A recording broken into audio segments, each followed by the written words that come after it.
Welcome to my YouTube channel maths wizard by Karan sir. बच्चों एक बार आप सभी का फिर से जोरदार स्वागत है मेरे यूट्यूब चैनल पे। तो 9th क्लास के मेरे प्यारे प्यारे भाइयों, अपन कल तक converse of mid point theorem, BPT, converse of BPT सब कुछ पढ़ चुके थे। अब आज अपन पता है क्या करेंगे बेटा, आज इनसे रिलेटेड क्वेश्चंस करेंगे। आपकी जो सरकारी किताब है ना बेटा, मतलब आपकी जो एनसीईआरटी की बुक है, उसमें भी बहुत अच्छे क्वेश्चन दे रखे हैं इस चैप्टर के और सर्कल चैप्टर के। एक तो क्वाड्रिलेटरल वाला चैप्टर और एक सर्कल वाला चैप्टर, ये दो चैप्टर आपके सरकारी किताब में बहुत अच्छे दे रखे हैं। बाकी इसके अलावा तो और किसी चैप्टर में मुझे मज़ा नहीं आता, लेकिन इन दो चैप्टर में मैं खुद कहता हूँ कि सरकारी किताब में बढ़िया क्वेश्चन है। तो आपकी एक्सरसाइज 8.2 का सबसे पहले क्वेश्चन नंबर 1 स्टार्ट कर रहे हैं, ठीक है। तो कुछ क्वेश्चन तो आपकी सरकारी किताब के करेंगे और कुछ क्वेश्चन जो है वो मैं आपके लिए एडिशनल लेके आऊँगा। इसमें कहा गया बेटा ABCD is a quadrilateral in which PQRS are mid point of. इसमें कहा गया है हमारे पास ABCD एक क्वाड्रिलेटरल है। ABCD is a quadrilateral in which PQRS are mid point, in which PQRS are mid points of the sides, are mid points of the sides of the sides AB, BC, CD and DA respectively. AC is a diagonal, एक diagonal AC भी दिया गया है। AC is a diagonal, AC is a diagonal show that, हमें क्या बताना देखिएगा आप, AC is a diagonal show that, कुछ प्रूव करना है बच्चों। और वो पार्ट है हमारे पास, फर्स्ट पार्ट है, पहला ही क्वेश्चन बहुत इंपॉर्टेंट है ये। SR parallel AC and SR equal to half of AC। भैया ये तो हमें मिड पॉइंट थ्योरम से रिलेटेड बात अभी से नजर आ रही है। देखो पैरेलल भी दे रखा है, हाफ भी दे रखा है, इस तरह की बातें मिड पॉइंट थ्योरम में होती थी, ठीक है ना। और सेकंड पार्ट जो हमें प्रूव करना है वो है दोस्तों PQ इक्वल टू SR। अभी फिगर बनाऊंगा ना बेटा, फिगर बनाते ही मज़ा आ जाएगा, कई सारी चीज़ें फिगर से क्लियर होती है। और थर्ड पार्ट है कि PQRS इज़ अ पैरेललोग्राम, ये प्रूव करना है मुझे। तो भैया सबसे पहले तो मुझे जो क्वाड्रिलेटरल दिया गया है ना, जैसा दे रखा है ना बेटा बुक में, वैसी शेप बना रहा हूँ। मुझे एक क्वाड्रिलेटरल दिया हुआ है दोस्तों,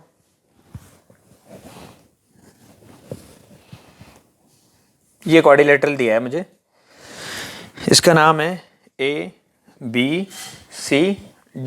इस ऑर्डर में ले रखी मैंने वर्टाइसेस। इसका मिड पॉइंट बच्चों P है, दे रखा है क्वेश्चन में ऑलरेडी। इसका Q है, इसका R है और इसका S है मेरे भाइयों। PQRS जो है ABCD के मिड पॉइंट है रेस्पेक्टिवली, ठीक है।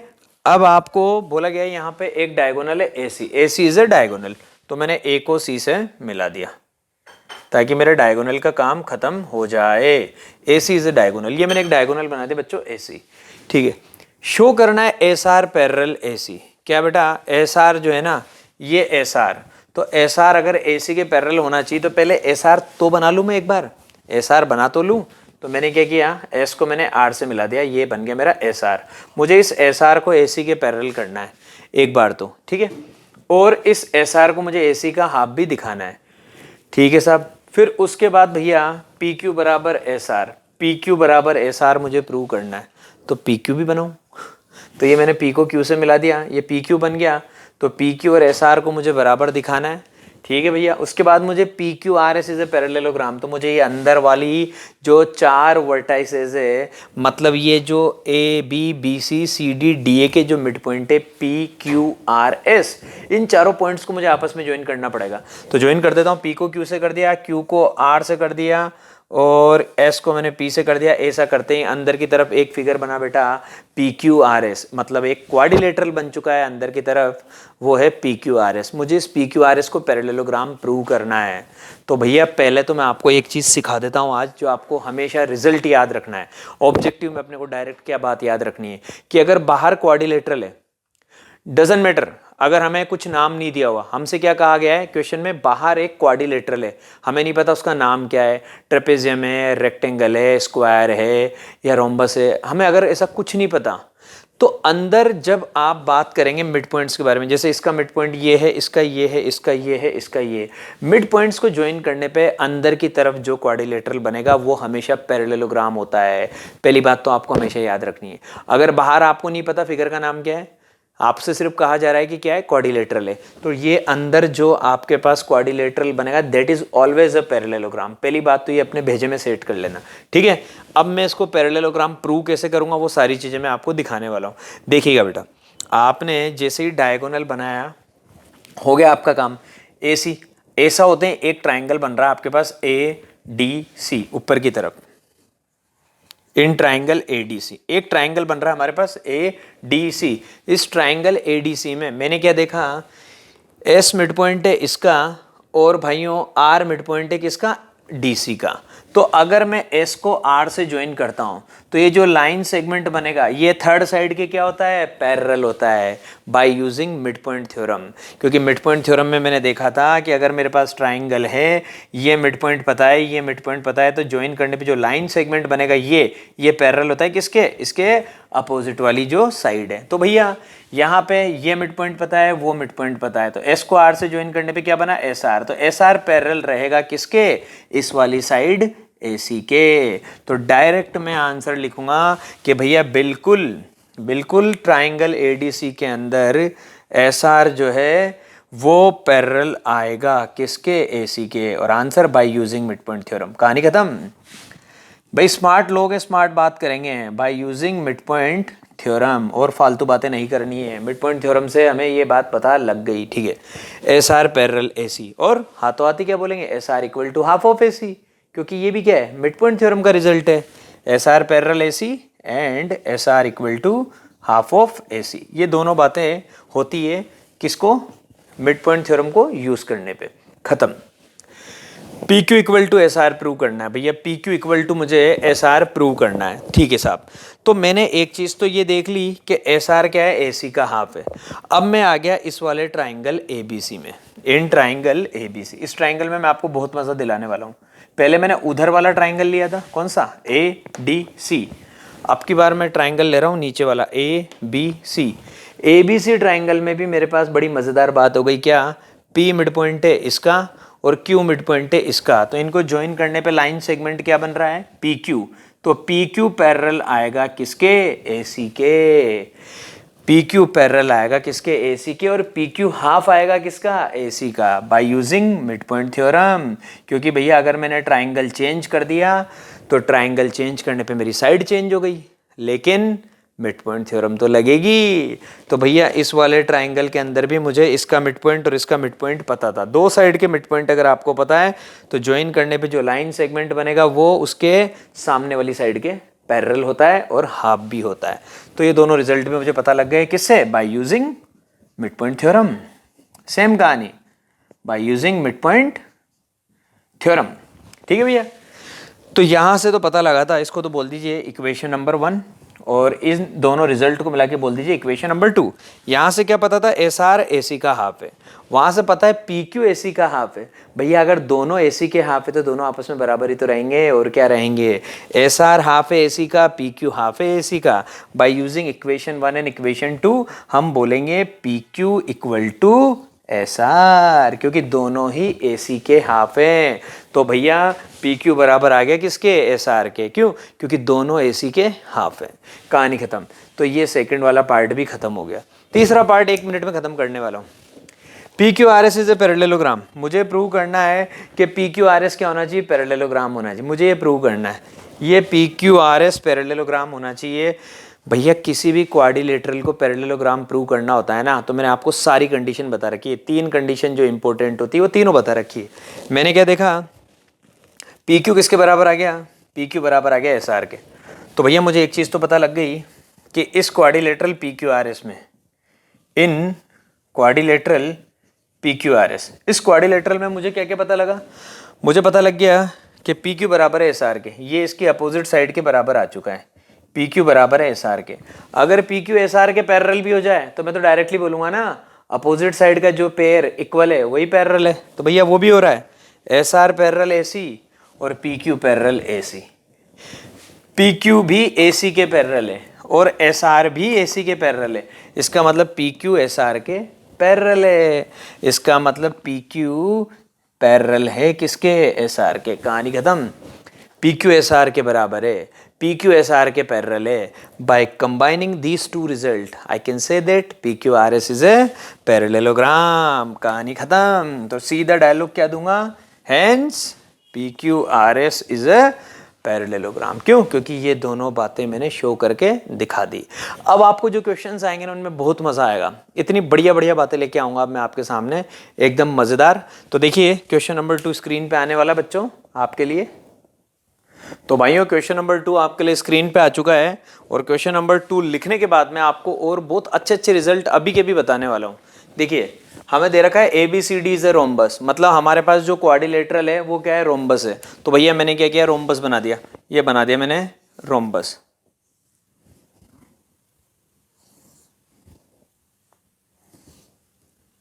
ये मैंने आपके लिए रोम्बस बना दिया भाइयों। A B C D is a rhombus, मतलब बाहर वाला क्वाड्रिलेटरल क्या है, रोम्बस है। नाम दे देते हैं A B C D. A B C D is a rhombus and P Q R S R respectively the mid point of the side. A B का मिड पॉइंट क्या है बेटा, पी, बी सी का क्या है, Q, इसका क्या है भाइयों, आर, और ए डी का क्या है, एस। ये जो कहानी पहले थी अभी भी वही कहानी है। पिछली बार बाहर वाले क्वाड्रिलेटरल का नाम नहीं दिया था, पिछली बार बाहर वाले क्वाड्रिलेटरल को सिर्फ क्वाड्रिलेटरल बोला था। तो अंदर वाली जो मिड पॉइंट के बारे में जब अपन बात कर रहे थे तो मिड पॉइंट्स को ज्वाइन करने पे अंदर की तरफ जो क्वाड्रिलेटरल बन रहा था वो क्या होता है, पैरेललोग्राम फिक्स। लेकिन अब कहानियां मजेदार है। अगर बाहर वाला फिगर क्या है मेरे भाइयों, रोम्बस, अगर बाहर वाला फिगर रोम्बस है तो रोम्बस की साइड्स के मिड पॉइंट को ज्वाइन करने पे अंदर जो क्वाड्रिलेटरल बनेगा that is always a rectangle. ये तो फिक्स हो गई कहानी। तो ये चीज हमें प्रूव करनी है। इसकी जगह अगर उल्टा कॉन्सेप्ट होता, कैसे, अगर बाहर आपके पास रेक्टेंगल होता, मैं बोलूं कि बाहर वाला फिगर क्या है, रेक्टेंगल है, तो अब साइड्स के मिड पॉइंट को ज्वाइन करने पे जो फिगर बनेगा that is always a rhombus. ये क्वेश्चन नंबर 3 आएगा इसके बाद वाला, ये बात मैं आपको अभी से बता रहा हूं। अगर बाहर रेक्टेंगल है तो अंदर रोम्बस बनता है, और इसका उल्टा, बाहर अगर रोम्बस है तो अंदर रेक्टेंगल बनेगा। और आगे की कहानी और सुन लीजिए, बाहर अगर पैरेललोग्राम है तो अंदर पैरेललोग्राम ही बनेगा, और अगर बाहर स्क्वायर है तो अंदर स्क्वायर ही बनेगा। ये रिजल्ट अपने भेजे में आप सेट कर लो और अपनी नोटबुक में लिख भी लेना मेरे भाइयों।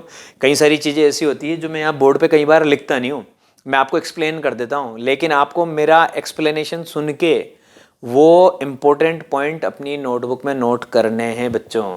तो अगर बाहर क्या है, बाहर रेक्टेंगल है तो अंदर रोम्बस बनेगा, बाहर अगर रोम्बस है तो अंदर रेक्टेंगल बनेगा, बाहर स्क्वायर अंदर भी स्क्वायर, बाहर पैरेललोग्राम अंदर भी पैरेललोग्राम। ठीक है, अब देखिएगा आप किस तरह से मजा आने वाला है। ये हमारा रोम्बस है बाहर, और मिड पॉइंट्स मैंने आपको बताई दिए। पी को क्यू से मिला दिया, क्यू को आर से मिला दिया, आर को एस से मिला दिया, और पी को एस से मिला। देखिए आप, फिगर अपने आप में ही ऐसा सेट होके आता है। अगर बाहर रोम्बस है तो अंदर क्या, रेक्टेंगल होना चाहिए। फिगर भी ऑलरेडी उसी तरह का सिमिलर बनता हुआ आ रहा है। तो मुझे भैया इसको रेक्टेंगल प्रूव करना है, तो मैं इसको रेक्टेंगल प्रूव करने के लिए देखिए अब जो करता हूँ वन बाय वन आपको दिखाता हूँ बेटा।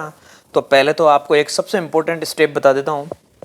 कुछ भी हो, बाहर रोम्बस हो, अंदर रेक्टेंगल प्रूव करना हो, या इसका उल्टा हो, बाहर पैरेललोग्राम अंदर पैरेललोग्राम प्रूव करना हो, कुछ भी करना हो, चाहे रोम्बस प्रूव करना हो, चाहे रेक्टेंगल करना हो, चाहे स्क्वायर करना हो, पहले तो पैरेललोग्राम प्रूव करेंगे। सबसे पहली स्टेप क्या है कि हमें हर क्वाड्रिलेटरल को पैरेललोग्राम प्रूव करना है। तो सबसे पहले तो मैं इस अंदर वाले फिगर, मतलब इस अंदर वाले quadrilateral P Q R S को पैरेललोग्राम प्रूव करूंगा, और बाद में फिर मैं इस पैरेललोग्राम का एक एंगल 90 डिग्री लेके आ जाऊंगा। तो बोलूंगा भैया ये पैरेललोग्राम नहीं है, ये तो रेक्टेंगल है। तो देखिए कैसे होगा। सबसे पहले तो सबसे शानदार हमारी कहानी क्या, कि डायगोनल ज्वाइन करना पड़ेगा। क्यों? क्योंकि जब भी बेटा इस तरह की कोई सी भी बात हमें प्रूव करनी होगी ना, तो हमें ट्राइंगल लाना होगा, और ट्राइंगल कब आएगा, जब डायगोनल को ज्वाइन करूँगा, क्योंकि जब तक ट्राइंगल नहीं आएगा मिड पॉइंट थ्योरम नहीं लगेगी, और मिड पॉइंट थ्योरम नहीं लगेगी तो मैं इस तरह के किसी भी क्वेश्चन को सॉल्व नहीं कर सकता। सबसे पहले तो एक कंस्ट्रक्शन फिक्स है, इस तरह का कोई सा भी क्वेश्चन आ जाए ये कंस्ट्रक्शन अपने भेजे में सेट करके रख लेना बेटा। ज्वाइन एसी, कोई सा भी एक डायगोनल ज्वाइन करना है, एसी को ज्वाइन करो चाहे बीडी को ज्वाइन करो, ज्वाइन एसी, डायगोनल हमें मिलाना पड़ेगा। उसके बाद मुझे पता लग गया यहाँ पे एक ट्राइंगल बन रहा है एडीसी और एक ट्राइंगल बन रहा है बच्चों ऊपर एबीसी, जो प्रीवियस क्वेश्चन में किया था। तो अब की बार डायरेक्ट लिखूंगा in triangle ADC, in triangle ADC. ADC triangle में बेटा आपको पता है एस ए डी का मिड पॉइंट है, आर सी डी का मिड पॉइंट है, तो एस आर जो है ये पैरेलल आ जाएगा किसके, ए सी के।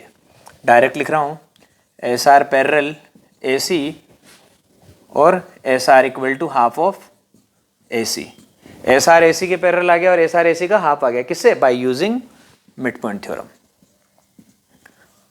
एमपीटी मतलब mid point theorem, by using mid point theorem. उसके बाद इन ट्राइंगल एबीसी, अब ऊपर वाले ट्राइंगल में चला गया, इन ट्राइंगल एबीसी। इसमें क्या है बेटा, इसमें मैंने देखा इसका मिड पॉइंट पी है, इसका मिड पॉइंट क्यू है, दोनों को मैंने ज्वाइन कर दिया। ज्वाइन करने पे जो लाइन सेगमेंट बना पी क्यू वो वापस किसके पैरेलल आएगा, थर्ड साइड के पैरेलल। तो in triangle ABC P Q parallel AC और P Q equal half of AC, ठीक है। तो पता लग गया पी क्यू ए सी के parallel P Q A C का हाफ है, उसको बोलेंगे इक्वेशन 1, इसको बोलेंगे इक्वेशन 2। मजा आ गया। एस आर भी ए सी के, पी क्यू भी ए सी के, तो एस आर और पी क्यू आपस में क्या हो गए, पैरेलल। तो मैं बोलूँगा पी क्यू पैरेलल हो गया बेटा एस आर के, और पी क्यू भी ए सी का हाफ है, एस आर भी ए सी का हाफ है, तो पी क्यू जो है वो किसके बराबर आ गया, एस आर के। ये कहानी होते ही मज़ा आ जाता है, क्यों, क्योंकि हमारा पैरेललोग्राम बन जाता है। पैरेललोग्राम की जो सफिशिएंट कंडीशन है वो ट्रू हो गई, पी क्यू एस आर के पैरेलल भी है और पी क्यू एस आर के इक्वल भी है। इसका मतलब P Q R S is a parallelogram, कहानी खत्म। अब तो भैया इस पैरेललोग्राम को क्या करना है, अब तो इस पैरेललोग्राम को सिर्फ और सिर्फ मुझे रेक्टेंगल प्रूव करना है। तो उसके लिए मुझे क्या करना पड़ेगा भाइयों, उसके लिए मुझे इस पैरेललोग्राम का एक एंगल 90 डिग्री लेके आना है, ठीक है। तो अब देखिए बेटा, यहाँ तक तो हमें पता लग गया कि अंदर वाला जो फिगर है वो क्या बन चुका है, पैरेललोग्राम बन चुका है। अब इसके बाद आगे की कहानी मैं आपसे कह ही चुका हूँ कि मुझे इस पैरेललोग्राम का एक एंगल 90 डिग्री प्रूव करना है, तो भैया तब जाके ये रेक्टेंगल बन पाएगा। तो आप देखिएगा कैसे करूँगा।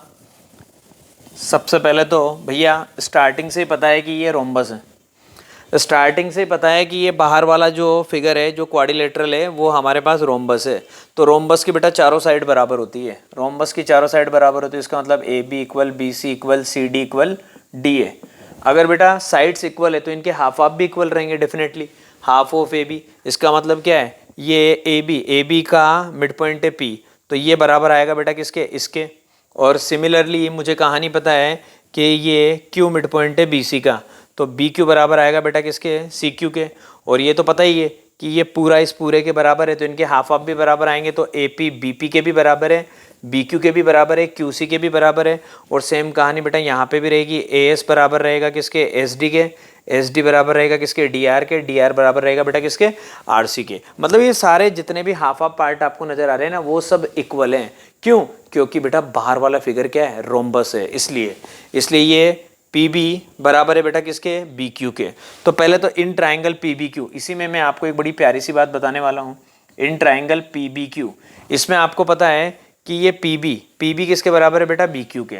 अगर पी बी बी क्यू के बराबर है तो डेफिनेटली अगर ट्राइंगल में दो साइड इक्वल होती है तो उनके अपोजिट के एंगल बराबर होते हैं। तो in triangle P B Q, P B बराबर है बेटा किसके, बी क्यू के। तो ये एंगल इस एंगल के क्या आ जाएगा, बराबर। इसका नाम लिख देते हैं 1, इसका नाम लिख देते हैं 2। तो ऐसा है, इसलिए मैंने बोला this implies that angle 1 equal to angle 2। और आपको यहाँ पे लॉजिक जरूर लिखना है बच्चों, angles opposite to equal sides are equal, जो मैं हर बार बोलता हूँ, इक्वल साइड के अपोजिट के एंगल बराबर होते हैं, ये अपने को लिखना है। फिर उसके बाद अपने को पता लग गया कि भैया एक ट्राइंगल ये दिख रहा है यहाँ पे ए P S, in triangle A P S, और एक ट्राइंगल यहाँ पे दिख रहा है बेटा मेरे को सी क्यू आर। इन दोनों ट्राइंगल को मैं कॉन्ग्रुएंट करने वाला हूं। पता है क्यों? इन दोनों ट्राइंगल को कॉन्ग्रुएंट इसलिए करना चाह रहा हूं क्योंकि बेटा अंदर वाला फिगर ये तो पता लग चुका है पैरेललोग्राम है। अब अगर मैं इसका एक एंगल 90 डिग्री बताना चाह रहा हूँ ना, तो ये 90 आएगा, ये भी 90 आएगा। तो इसका मतलब बेटा ये दोनों एंगल क्या होने चाहिए? ये दोनों एंगल बराबर होने चाहिए। तो इन दोनों एंगल को बराबर लाने के लिए मैंने ये जो ट्राइंगल है ना APS, और इसके अपोजिट में एक ट्राइंगल है, आपको दिख रहा होगा बहुत अच्छे से, CQR, इन दोनों ट्राइंगल को कॉन्ग्रुएंट मुझे करना पड़ेगा, क्योंकि इनको कॉन्ग्रुएंट करूंगा तो मेरे पास रिजल्ट आएगा। तो APS और CQR को मैं कॉन्ग्रुएंट करने जा रहा हूं। तो पहले तो बोलूंगा बेटा AP बराबर CQ, पता ही है आपको, ये बना रखा मैंने, AP बराबर CQ। फिर बोलूंगा बेटा AS किसके बराबर है? AS बराबर CR, AS बराबर CR, ये साइड इसके बराबर, ये साइड इसके बराबर। और तीसरी पिक्चर बड़ी आसान है, अंदर वाला फिगर पैरेललोग्राम हो चुका है, इसलिए PS किस लिए बराबर है? QR के। तो PS किसके बराबर है भैया? PS बराबर है QR के। तो ये हो गई मेरी कहानी, ये इसके बराबर, ये इसके बराबर, ये इसके बराबर, और ये जो PS है, PS किसके बराबर हो गया? QR के। तो ऐसा होते ही मैं बोलूँगा bye triple S criteria, bye triple S criteria triangle APS congruent to triangle CQR, by triple S criteria triangle APS congruent triangle CQR।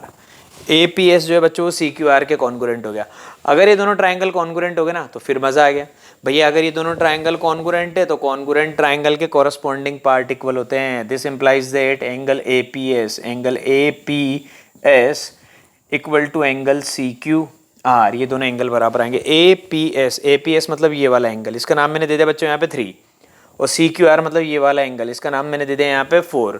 ठीक है, अब अंदर वाले ये जो एंगल है ना, इसका नाम तो लिख देता हूँ बेटा मैं 5, और इसका नाम लिख देता हूँ मैं यहाँ पे 6। मुझे 5 और 6 को बराबर करना है। तो एक कहानी तो मुझे पता लग गई कि 3 किसके बराबर आ गया?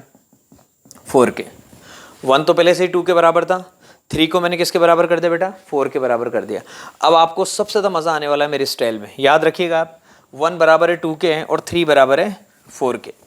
ऐसी कहानी ख़त्म करूँगा बेटा, आप भी याद रखेंगे, कहेंगे कि हाँ सर मज़ा आ गया था सॉल्यूशन में।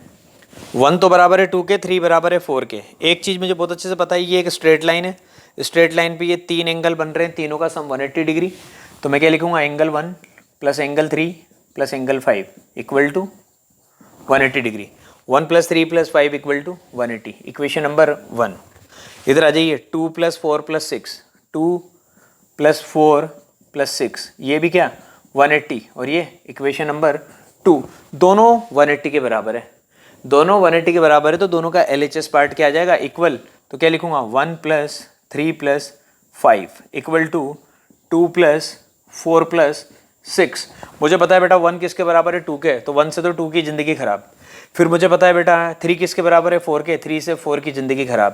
तो अल्टीमेटली यहाँ क्या बचा बेटा? 5, वहाँ क्या बचा? 6। आ गया ना मज़ा? एंगल 5 किसके बराबर आ गया? एंगल 6 के। एंगल 5 हमारे इस पैरेललोग्राम का एंगल है, और एंगल 6 भी हमारे इस पैरेललोग्राम का एंगल है। अब आपको मज़ा आएगा। 5 और 6, ये देखिए अंदर पैरेललोग्राम बना हुआ है हमारा बड़ा प्यारा सा, उसका नाम है PQRS।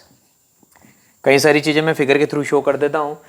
PQRS पैरेललोग्राम है, तो ये और ये पैरेलल है।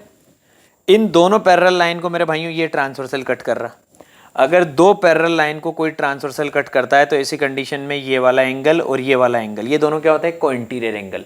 इनका सम कितना होता है? 180 डिग्री। ये 5 है, ये 6 है, तो मुझे पता है angle 5 + angle 6 equal to 180 degree. और ब्रैकेट में लॉजिक क्या आएगा? Co-interior angles, co-interior angles. ठीक है, 5 + 6 इक्वल टू 180। लेकिन यहाँ तो 5 और 6 दोनों ही बराबर हैं, तो बेटा अगर दो एंगल का सम 180 है और दोनों बराबर है तो ईच एंगल क्या आएगा? 90 degree. This implies that angle 5 equal to angle 6 equal to 90 degree. कहानी खत्म। मुझे पता लग गया कि इस अंदर वाले पैरेललोग्राम का ये एंगल भी 90 है, ये भी 90 है, तो बेटा फिर ये भी 90 आएगा और ये भी 90 आएगा। तो मेरा काम खत्म। मैंने प्रूव कर दिया कि अंदर वाला जो पैरेललोग्राम है उसका एक एंगल, एक क्या, मैंने तो सारे 90 डिग्री कर दिए, एक 90 प्रूव करते ही रेक्टेंगल हो जाता है। तो हम बोलेंगे hence PQRS is a rectangle, hence PQRS is a rectangle. ये हो गई हमारी कहानी खत्म। इसलिए पी क्यू आर एस क्या हो चुका है भाइयों, रेक्टेंगल हो चुका है। अब नया क्वेश्चन लेके आते हैं एकदम मज़ेदार। तो बच्चों देखिए स्क्रीन पे आपके लिए नया क्वेश्चन तैयार हो चुका है, आपका क्वेश्चन नंबर 3। तो इसमें बहुत मज़ा आएगा आपको। ए बी सी डी से रेक्टेंगल, जो अपन ने प्रीवियस क्वेश्चन किया ना उसका जस्ट कन्वर्स है। अब की बार बाहर मैंने रेक्टेंगल बना दिया, अंदर मुझे रोम्बस प्रूव करना है। ठीक है, तो मैंने आपको पहले ही सिखा दिया, अंदर कुछ भी प्रूव करना हो, रेक्टेंगल करना हो, रोम्बस करना हो, चाहे स्क्वायर करना हो, पहले तो पैरेललोग्राम प्रूव करेंगे। तो भैया ये हमारे पास बाहर की तरफ रेक्टेंगल है और अंदर जो फिगर है वो मुझे क्या करना है, सबसे पहले तो पैरेललोग्राम प्रूव करना है। तो वही कहानी यार बेटा, पुरानी घिसी पिटी हमारी कहानी, कि सबसे पहले ए को सी से ज्वाइन करना पड़ेगा। अब तो आप भी इसके हैबिचुअल हो गए होंगे कि ज्वाइन ए सी। अब की बार मैं डायरेक्ट आंसर लिखूंगा। ए को जैसे ही मैंने सी से ज्वाइन किया, इस वाले ट्राइंगल ए बी सी में मैं क्या करूंगा बेटा, मिड पॉइंट थ्योरम लगाऊंगा। मिड पॉइंट थ्योरम लगाऊंगा तो मैं क्या बोलूँगा, पी क्यू पैरेलल एक बच्चों किसके, पी क्यू पैरेलल आ चुका है किसके, ए सी के, और पी क्यू आ जाएगा किसका, ए सी का half. P Q equal to half of A C. P Q A C के पैरेलल भी है, हाफ भी है। अब चले जाएंगे इस वाले ट्राइंगल में ए डी सी में, तो ए डी सी में जाएंगे। ये तो अपन किस में बात कर रहे थे, ये बात चल रही थी ए बी सी के अंदर, तो ये बातें ए बी सी की थी। अब बात चलेगी in triangle A D C. A D C triangle में हमारी कहानी हुई S R. S R parallel आ जाएगा किसे, एस आर पैरेलल आ जाएगा ए सी के, और एस आर हाफ भी आ जाएगा बेटा किसका, ए सी का। तो इन रिजल्ट को मिला के डायरेक्टली अपन कंक्लूड करके क्या कहेंगे कि भैया एस आर और पी क्यू दोनों आपस में पैरेलल हो चुके हैं, और पी क्यू और एस आर दोनों आपस में इक्वल भी हो चुके हैं। तो भैया पी क्यू और एस आर पैरेलल भी है, पी क्यू और एस आर इक्वल भी है, इसलिए हमने बोल दिया क्या, P Q R S is a parallelogram. भैया ये लो कहानी खत्म। अब भैया पैरेललोग्राम कहने से तो काम नहीं चलेगा, हमें तो इसको क्या करना है, रोम्बस प्रूव करना है। तो आपको याद आ रहा हो तो अगर रोम्बस प्रूव करना है ना किसी भी पैरेललोग्राम को, तो उस पैरेललोग्राम की एडजेसेंट साइड इक्वल कर दो, क्योंकि हमें ये तो पता ही होता है कि अपोजिट साइड तो इक्वल होती है पैरेललोग्राम की। अगर किसी पैरेललोग्राम की एडजेसेंट साइड्स इक्वल हो जाए ना, तो फिर हम बोलेंगे भैया ये तो अब रोम्बस बन चुका है। तो मेरा टारगेट क्या है, मेरा टारगेट ये है कि मैं पी एस को पी क्यू के बराबर कर दूं कैसे भी करके, क्योंकि ये तो इसके बराबर हो गया, ये तो इसके बराबर हो चुका है, क्योंकि पी क्यू आर एस क्या बन चुका है, parallelogram. P Q R S parallelogram है, तो मैं जानता हूँ पी क्यू किसके बराबर होता है, आर एस के, अपोजिट साइड्स आर इक्वल, ये मुझे पता होता है। सेकंड, मुझे ये भी पता होता है पी एस जो है वो किसके बराबर होता है, पी एस बराबर क्यू आर। क्यों, क्योंकि बेटा पैरेललोग्राम के अपोजिट साइड्स इक्वल है। अब मुझे कैसे भी करके पी एस और पी क्यू को बराबर करना है। तो पी एस कौन से ट्राइंगल में आ रहा है, पी क्यू कौन से ट्राइंगल में आ रहा है, मैं उन ट्राइंगल को सेलेक्ट कर लूँ और कॉन्ग्रुएंट कर दूँ, यही तो करता हूँ मैं, और क्या करता हूँ।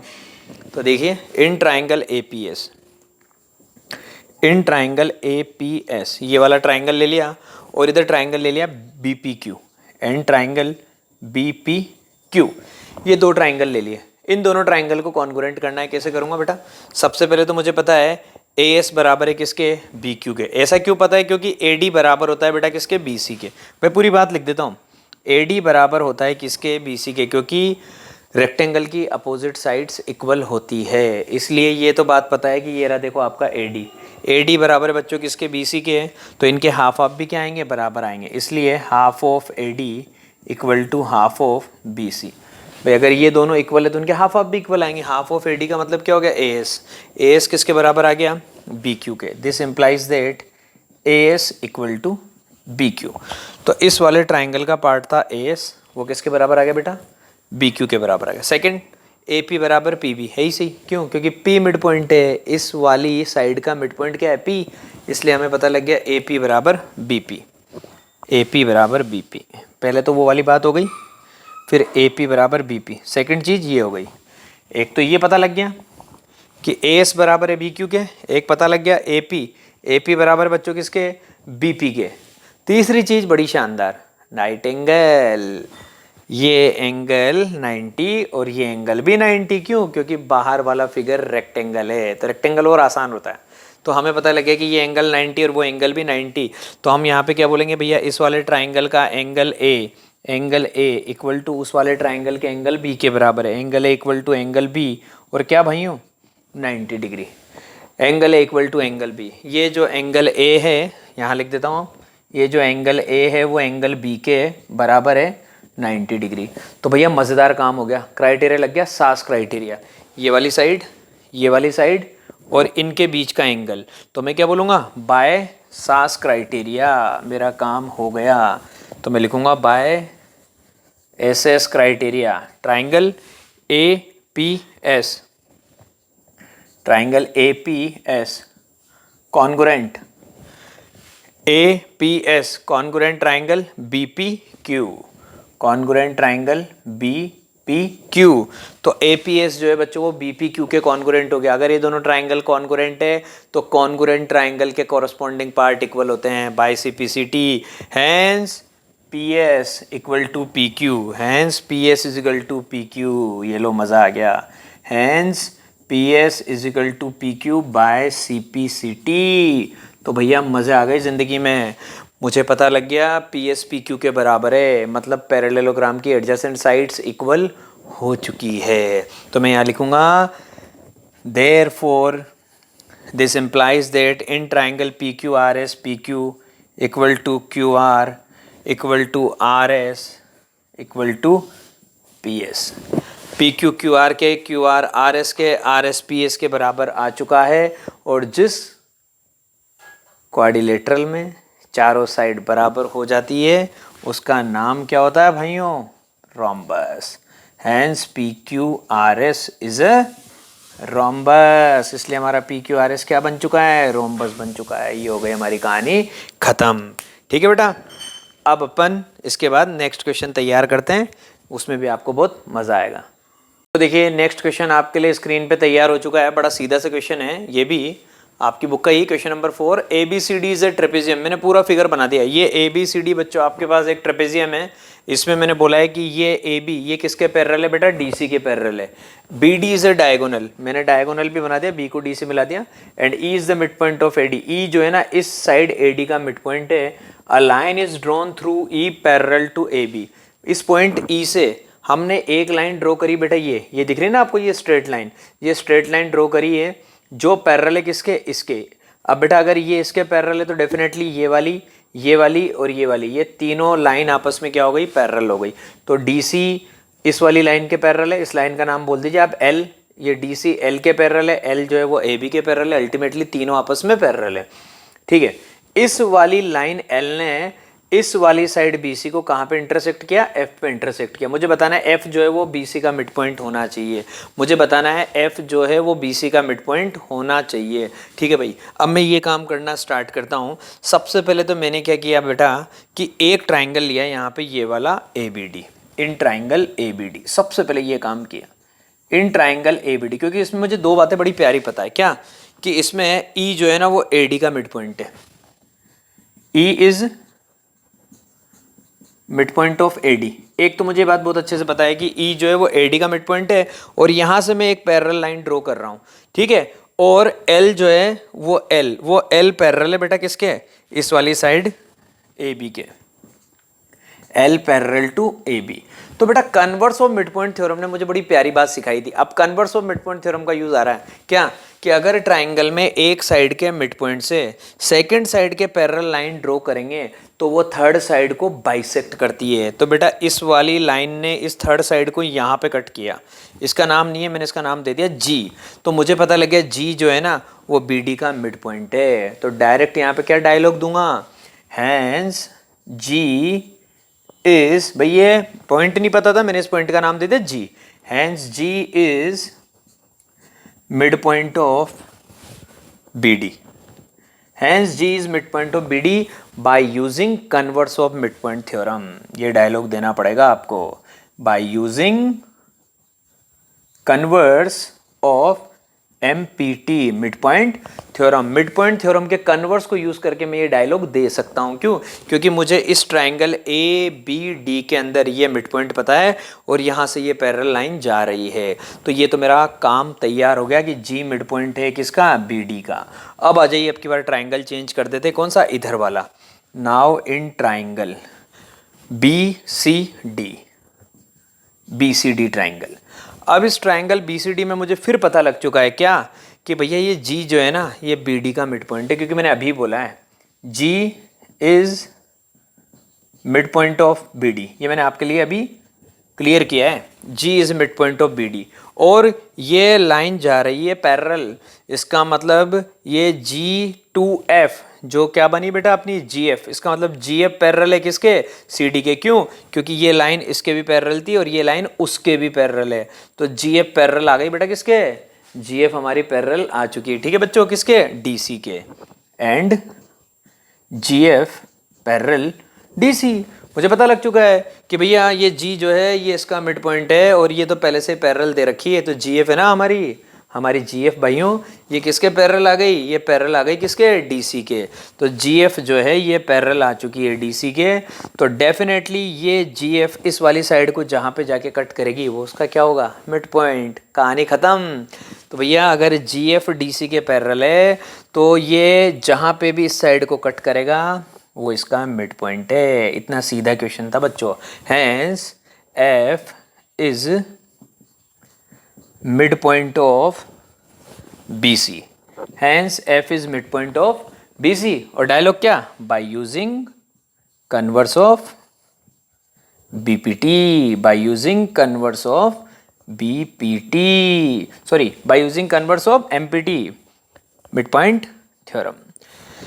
Bye using converse of MPT, mid point theorem का कन्वर्स काम में लिया और मैंने बोल दिया बेटा क्या, कि ये जो एफ है वो इस बी सी का क्या आएगा, मिड पॉइंट आएगा। तो बेटा इतने अच्छे अच्छे क्वेश्चन हैं आपके पास एग्जाम में आते हैं, आपको बिल्कुल एकदम पेशेंस के साथ काम करना है, कोई दिक्कत नहीं है। यहाँ पे ये आपके पास पॉइंट आया था, ये मिड पॉइंट हो चुका था, तो एक बार इस ट्राइंगल में converse of mid point theorem लगा और एक बार इस ट्राइंगल में converse of mid point theorem लगा और आपका काम खत्म हो गया। अब अपन एक दूसरा क्वेश्चन और लेते हैं, ठीक है बेटा। स्क्रीन पे आपके लिए आ चुका है नेक्स्ट क्वेश्चन, बहुत ही अच्छा क्वेश्चन है, एकदम मज़ेदार क्वेश्चन है, मतलब आपको मज़ा आ जाएगा क्योंकि ये क्वेश्चन मुझे बहुत ज़्यादा पसंद है यार। मैं इस क्वेश्चन को हर साल बच्चों को बोलता हूँ कि यार भैया इस क्वेश्चन पे स्पेशली फोकस करना, क्योंकि एग्जाम में बहुत बार आता है और इसमें बहुत अच्छे अच्छे कॉन्सेप्ट काम में आते हैं। देखिए आपको एक पैरेललोग्राम दे रखा है बेटा A B C D, in parallelogram A B C D, E जो है वो ए बी का मिड पॉइंट है और एफ जो है वो सी डी का मिड पॉइंट है। सबसे तो बेसिक इन्फॉर्मेशन ये दे रखी कि पैरेललोग्राम है, इसका मिड पॉइंट ई है, इसका मिड पॉइंट एफ है। Show that the line segment A F and E C, line segment A F and E C, तो पहले ए को एफ से मिलाएं तो ए एफ बनेगा, तो भैया पहले मैंने ए को एफ से मिला दिया तो ये ए एफ बन गया, फिर मैंने ई को सी से मिला दिया तो ये ई सी बन गया। ये तो बना लाइन सेगमेंट ए एफ, ये बना लाइन सेगमेंट ई सी। ये जो लाइन सेगमेंट है ना ए एफ और ई सी, ये ट्राइसेक्ट कर रहे हैं डायगोनल बी डी को, तो पहले डायगोनल बी डी बना तो ले बेटा, ये बना लिया हमने डायगोनल बीडी। डायगोनल बीडी को ट्राइसेक्ट कर रहे हैं, इसका मतलब डायगोनल बीडी के 3 इक्वल पार्ट्स कर रहे हैं, क्योंकि ट्राइसेक्शन का मतलब क्या होता है बच्चों, 3 इक्वल पार्ट्स। तो इस डायगोनल बीडी के 3 इक्वल पार्ट हो रहे हैं, इस वाले पॉइंट का नाम है बच्चों P और इस वाले पॉइंट का नाम है Q। तो हमें पता है इनडायरेक्टली क्या प्रूव करना है, डायगोनल बीडी को ट्राइसेक्ट कर रहे हैं कौन, AF और EC, इसका मतलब मुझे प्रूव करना है DP equal PQ equal BQ, मुझे ये प्रूव करना है कि भैया मेरा डायगोनल ट्राइसेक्ट होना चाहिए। डायगोनल ट्राइसेक्ट होने का मतलब डायगोनल के 3 इक्वल पार्ट, DP बराबर PQ बराबर BQ, ये होना चाहिए भैया। ये होते ही हम बोलेंगे कि भैया काम हो गया, डायगोनल जो है वो ट्राइसेक्ट हो गया। तो डायगोनल के ट्राइसेक्शन का मतलब ये है, तो इसका मतलब भैया मुझे DP PQ और BQ को बराबर लेके आना है। तो सबसे पहले तो मुझे यहाँ पे जो काम करना पड़ेगा ना इस क्वेश्चन के लिए, जो सबसे इंपॉर्टेंट चीज़ मुझे मेरे दिमाग में यहाँ पे लेके आनी पड़ी है वो ये है भैया कि मुझे है ना ये जो क्वाड्रिलेटरल दिख रहा है ना आपको AECF, इसको पैरेललोग्राम प्रूव करना पड़ेगा सबसे पहले। मेरा इस क्वेश्चन में जो सबसे पहला टारगेट है ना, मुझे ये जो क्वाड्रिलेटरल दिख रहा है AECF, इस क्वाड्रिलेटरल के बारे में बात कर रहा हूँ दोस्तों, AECF, फोकस करना, इसको मैं सबसे पहले पैरेललोग्राम प्रूव करूंगा। क्यों करूंगा मैं आपको उसका लॉजिक दूंगा अभी। तो सबसे पहले तो मुझे इसको पैरेललोग्राम प्रूव करना है AECF को। तो मैंने देखा AB पैरेलल है किसके, CD के, क्योंकि पैरेललोग्राम की अपोजिट साइड्स क्या होती है बच्चों, पैरेलल भी होती है और इक्वल भी होती है। तो इन पैरेललोग्राम ABCD, पैरेललोग्राम ABCD में मुझे कुछ बातें पता होती है क्या, कि भैया AB पैरेलल है किसके, CD के, AB पैरेलल है CD के और AB इक्वल है CD के। पैरेललोग्राम के अपोजिट साइड्स क्या होती है बेटा, इक्वल भी होती है, पैरेलल भी होती है। अगर ए बी पैरेलल है सी डी के, तो डेफिनेटली ये जो ए है ना, ये ए किसके पैरेलल रहेगा, सी एफ के, क्यों, क्योंकि इसी पे ए आ रहा है और इसी पे सी एफ आ रहा है। तो A B parallel C D से क्या पता लग गया कि ए जो है ना वो पैरेलल है किसके, सी एफ के। ए सी एफ के पैरेलल हो गया। अब भैया ए सी एफ के पैरेलल हो गया, अगर ए सी एफ के इक्वल भी हो जाए तो हम बोलेंगे ना ये पैरेललोग्राम है। और इक्वल क्यों नहीं होगा, देखिए आप, हमें पता है ए क्या है, हाफ ऑफ ए बी। हमें पता है ए जो है वो ए बी का हाफ है, ए बी का हाफ है, और सी एफ जो है वो सी डी का हाफ है, क्योंकि एफ उसका मिड पॉइंट है। तो सी एफ जो है वो है हाफ ऑफ सी डी। और अभी रिसेंटली मैंने आपसे बोला था ए बी और सी डी दोनों क्या इक्वल है। अगर ए बी और सी डी इक्वल है तो इन दोनों के हाफ हाफ भी क्या आएंगे बच्चों, इक्वल आएंगे। तो half of A B half of C D के इक्वल आएगा। हाफ ऑफ ए बी का मतलब क्या है, ए, तो ए किसके इक्वल आ चुका है बच्चों, सी एफ के इक्वल आ चुका है। तो ये दोनों रिजल्ट लेने से जिंदगी का मजा आ चुका है। क्या, A parallel C F and A equal C F. भैया ए सी एफ के पैरेलल भी है, ए सी एफ के इक्वल भी है। इसका मतलब क्या हो गया, इसका मतलब A C F is a parallelogram. ये चीज सबसे इंपॉर्टेंट थी बेटा, पूरे क्वेश्चन की जान है ये। Hence A C F is a parallelogram. अगर मैं इसको पैरेललोग्राम प्रूव नहीं करता ना तो मेरे आगे की पिक्चर फ्लॉप होने वाली थी। तो ए सी एफ क्या आ गया बच्चों, पैरेललोग्राम। चलो हो गई मेरी कहानी, ए ई सी एफ पैरेललोग्राम है।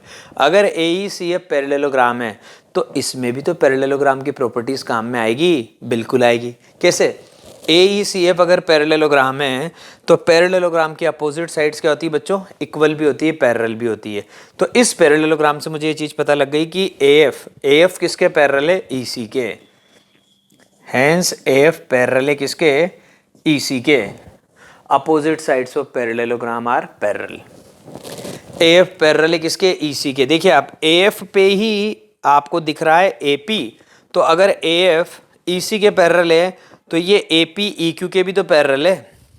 अगर ये एफ इस ईसी के पैरेलल है तो एफ पे तो क्या आ रहा है बच्चों, एपी। तो इससे मुझे एक रिजल्ट पता लग गया, दिस इंप्लाइज दैट, क्या रिजल्ट पता लग गया कि AP that is parallel, AP ये पैरेलल है किसके, इस EQ के, क्योंकि ये AF इस पूरे EC के पैरेलल था।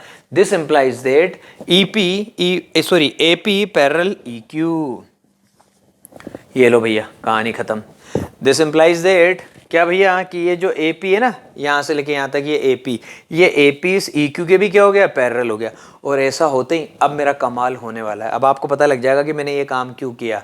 अब मैं यहाँ पे ट्राइंगल लेने वाला हूँ मेरे भाइयों, कौन सा, APB ट्राइंगल लेने वाला हूँ, और इस ट्राइंगल के अंदर converse of mid point theorem लगाऊंगा। तो उसके लिए ये काम मुझे करना पड़ा। अभी आप कहेंगे कि हाँ सर मज़ा आया, तो देखना बच्चों, अब मुझे पता है मैंने यहाँ पे जो ट्राइंगल लिया, इन ट्राइंगल APB ट्राइंगल में मुझे क्या पता है बेटा, मुझे पता है कि ये E जो है ना ये AB का मिड पॉइंट है। E जो है ये E इस AB का मिड पॉइंट है। और अगर ट्राइंगल में एक साइड के मिड पॉइंट से आपने पैरेलल लाइन ड्रॉ करी है किसके, थर्ड साइड के, तो वो इस वाली साइड को क्या करेगी, बाइसेक्ट करेगी। इसलिए ये EQ इस वाली PB को कहाँ पे जाके मिल रही है, Q पे। तो Q जो है वो BP का मिड पॉइंट आ गया by converse of mid point theorem. तो भैया BQ बराबर PQ हो गया। देखना लिखूंगा तब और मजा आएगा। In triangle APB E is midpoint of AB. E is midpoint of AB. E AB का मिड पॉइंट है और इस मिड पॉइंट से हमने एक पैरेलल लाइन ड्रॉ करी, क्या, EQ पैरेलल है किसके, AP के, and EQ parallel AP। Then by using converse of mid point theorem, by using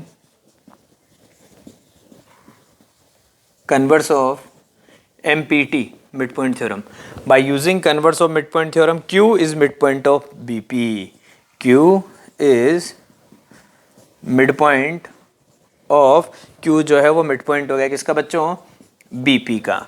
अगर Q BP का midpoint है तो हमें पता लग गया PQ बराबर BQ। This implies that PQ equal to BQ, इसको बोल दीजिए आपकी इक्वेशन नंबर 1। भैया ये PQ किसके बराबर आ चुका है, BQ के बराबर आ चुका है, इसलिए मैंने लिख दिया PQ बराबर BQ। अब मैं देखना, अब मैं वो ट्राइंगल लूँगा जिसमें पी क्यू आएगा और डी पी आएगा। अब की बार ट्राइंगल चेंज कर दिया, पहले ट्राइंगल लिया था ए पी बी, अब ट्राइंगल लूँगा बच्चों डी क्यू सी। अब ट्राइंगल लूँगा डी क्यू सी। तो now in triangle D Q C, in triangle D Q C. अब डी क्यू सी ट्राइंगल का नंबर है। डी क्यू सी ट्राइंगल में मैंने क्या देखा भैया, हम जानते हैं कि ये पैरेलल है किसके, इसके। तो भैया ये पार्ट ये भी तो पैरेलल रहेगा किसके, इस वाले पार्ट के। तो in triangle D Q C F is mid point of C D, F is mid point of C D, F is mid point of C D. F जो है वो सी डी का मिड पॉइंट है। And P F parallel C Q, and P F parallel C Q. ये mid point है किसका, इसका, और ये पैरेलल है बच्चों किसके, इसके। तो वापस हमारी कहानी हो गई भैया कि ये मिड पॉइंट है, इस मिड पॉइंट से ये पैरेलल लाइन जा रही है, ये पैरेलल लाइन जा रही है किसके, इसके। तो भैया ये पैरेलल लाइन इसको जहाँ पे कट करेगी वो इसका मिड पॉइंट होगा। Hence P is the midpoint of DQ by converse of midpoint theorem. Hence P is midpoint of, P जो है वो midpoint हो चुका है किसका, DQ का। Hence P is midpoint of DQ by converse of MPT, by using converse of midpoint theorem. तो converse of mid point theorem को यूज़ करने पे हमें पता लग गया ये इसका मिड पॉइंट हो चुका है। तो भैया अब मैं आपके पास रिजल्ट लिखने वाला हूँ। अगर P मिड पॉइंट है किसका, डी क्यू का, तो डी पी बराबर आएगा किसके, पी क्यू के। तो अब मुझे पता लग गया, थोड़ा सा यहाँ से इरेज कर देता हूँ बच्चों। अब मुझे पता लग गया कि डी पी बराबर आ गया है किसके, पी क्यू के। D P equal to P Q, this is my equation number 2। D P बराबर आ गया पी क्यू के, डी पी बराबर आ गया पी क्यू के, this is my equation number 2। और फर्स्ट इक्वेशन थी पी क्यू बराबर बी क्यू। तो बाई यूजिंग 1 and 2 कहानी खत्म। 1 and 2 को यूज करने पे पी क्यू बराबर है किसके, बी क्यू के, पी क्यू बराबर है बी क्यू के, और यहाँ पे पी क्यू बराबर है किसके, डी पी के। तो अल्टीमेटली तीनों आपस में क्या आ गए, बराबर। तो डी पी बराबर पी क्यू बराबर B Q. Hence the question is over. इसका मतलब डायगोनल जो है वो ट्राइसेक्ट हो चुका है। तो बेटा ये सबसे इम्पोर्टेंट क्वेश्चन था, ये अपने को याद रखना है। इसमें जो सबसे इम्पोर्टेंट स्टेप थी वो ये थी, पहले इस वाले क्वाड्रिलेटरल को पैरेललोग्राम प्रूव करना है। इस क्वाड्रिलेटरल को पैरेललोग्राम प्रूव करने के बाद फिर अपने को इस ट्राइंगल में converse of mid point theorem लगानी थी, और एक बार इस ऊपर वाले ट्राइंगल में converse of mid point theorem लगानी थी। ऐसा होते हमारा काम खत्म हो जाएगा। तो मेरे भाइयों आप अच्छे से, अभी मैंने आज की क्लास में जो भी क्वेश्चन कराए उनकी आपको एकदम शानदार तरीके से प्रैक्टिस करनी है। बिना देखे अपने मन से करके देखना, नहीं आता है तो ही उसके बाद आप बेटा चेक करना कि क्यों नहीं आया, लेकिन पहले अपने मन से करने की कोशिश करना। और बाकी अपन कल मिलते हैं, तब तक के लिए bye bye, have a nice day दोस्तों, अपना ख्याल रखिए। बाकी कल मिलेंगे बेटा।